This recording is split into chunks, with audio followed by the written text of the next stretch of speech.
Up next, stories of hope. This place is a lifesaver for some people. And coming up on SunCast, we're here at Marcus and Leslie's new location in Chelmsford. it's all ahead on SunCast. Good afternoon.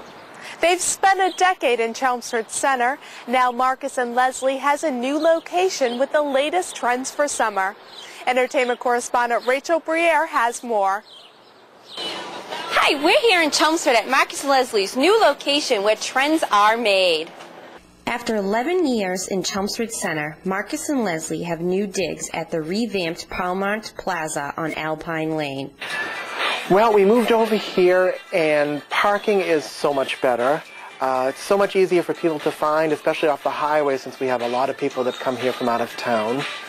The boutique is the go-to place for the area's young, hip fashion plates.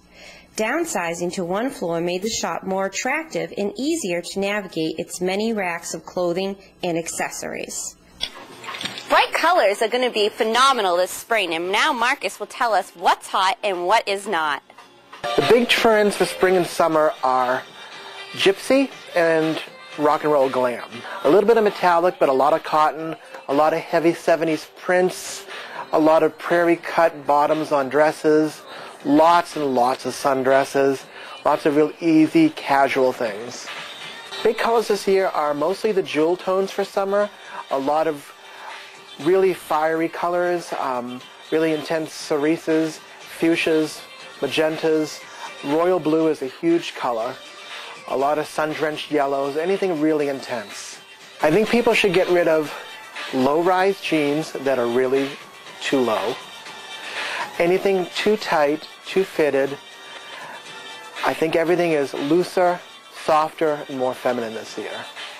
That's it for us here in Chelmsford at Marcus and Leslie. Now I'm going to do a little shopping. Back to you, Bridget. Thanks, Rachel. They've battled addictions and homelessness, all with the hope of wanting a better life. Now residents from the Lowell Transitional Living Center tell their stories of survival. This place is a lifesaver for some people. It's actually here to save our lives. And without this place, I'd be lost. I literally would be lost. Leanne Sharon used to be homeless. She fed her demons on the streets using cocaine and then heroin until her lifestyle became too much to handle. October of 2006 is when I decided that's it. I've had enough. And I got clean, and I had an apartment. I was living in Lowell, and I wasn't able to pay my rent because I pay child support. Leanne came to the Lowell Transitional Living Center for help. She studied for a GED and is now a certified nursing assistant. I have a career now. I have a chance to see my kids. I have a chance to better my life. The Lowell Transitional Living Center has been helping the city's homeless since the mid-1980s. Its location on Middlesex Street is just blocks away from the New Jam parking garage, part of the city's efforts to redevelop the neighborhood. In January, City Councilor Alan Kazanjian suggested moving the shelter to Tewksbury State Hospital. While Kazanjian wasn't available for an on-camera interview, we spoke with City Councilor Rita Mercier. My colleague made that motion with the best interest in mind, not to say get those people out of here, they're not good people. I don't think he meant that at all. What I think he meant was maybe there's a better place for them. Just because they're in the shelter does not mean that they're bad people. It means they have a problem, whether they have a drinking problem, whether they don't have the money. To be poor is not their problem, it's society's problem.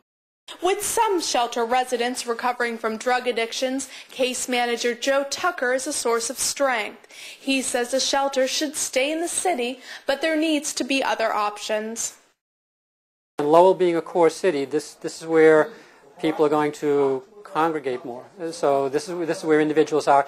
And I think it's up to us to be able to provide them with some options, not just in Lowell. I think, again, we need to kind of look at things regionally. So one of the things we need is we need more housing. We need more individual units available to people. And if that happens to be in Tewksbury, or that happens to be in Chelmsford or wherever, I'm in favor of it.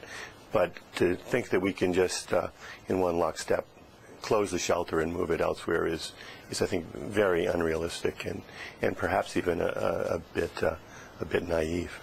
Passanen believes the shelter can be a good neighbor to surrounding businesses, but refuses to apologize for their mission.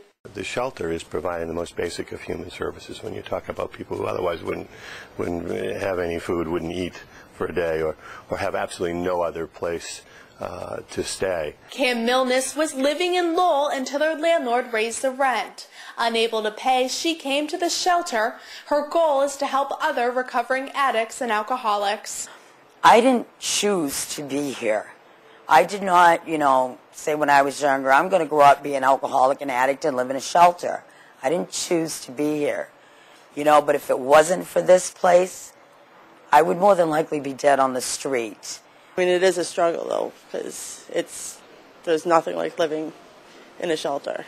Bill Egan is also a former addict who says the shelter gave him a second chance at life. I have 3 kids, 2 girls and a boy. And I love them, but I wasn't there for them.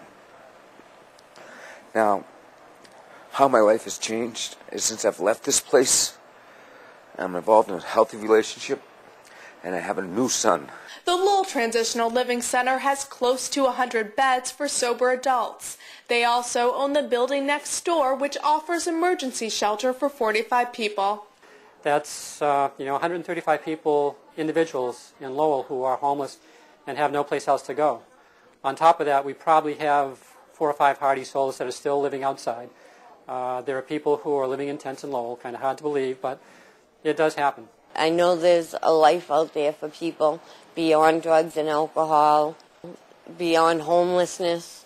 There's a life out there. You just got to work for it. That wraps up this edition of SunCast. On Friday, we'll be on set for the filming of This Side of the Truth. We hope you'll check back in with LowellSun.com for the latest news and information. Have a great afternoon.